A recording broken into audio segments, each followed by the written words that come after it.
אני נולדתי אל המלחמות של המאה ה-20, מלחמת המפרץ, עבדתי לאומה ולשנים 2000, אוהבת את האדמה ומתה על עצמה.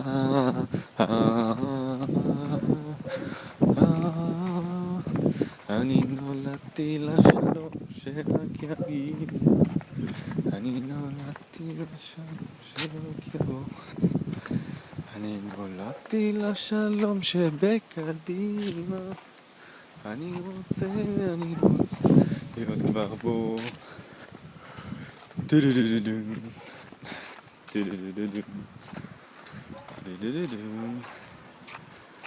נולדתי לאומה, אומת הישראלים, אומה נהדרת וטובה בטבעם, ואנחנו כאן וזה הזמן שלנו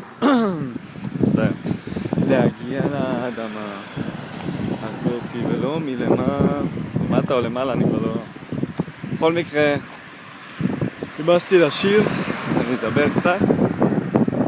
קדימה, מדינת ישראל, שנת 2012, נובמבר, מספר 10. אולי סמלי שב-10 החלטנו לעבור קצת לקדימה. ואם אנחנו נצעד קדימה, אז אנחנו נגיע לאן שרק נרצה. לא רק קדימה, גם אחורה.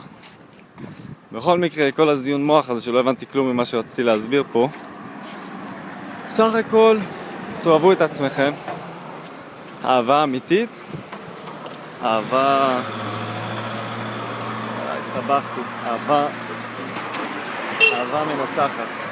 אהבה מנצחת. חשבתי. נסכם את הסרטון, החלטתי ש2.5 דקות 3 זה מספיק. אין לי אוויר, למה רצתי? בכל מקרה, תאהבו וזהו. בפרק הבא נגיד לכם עוד משהו לעשות.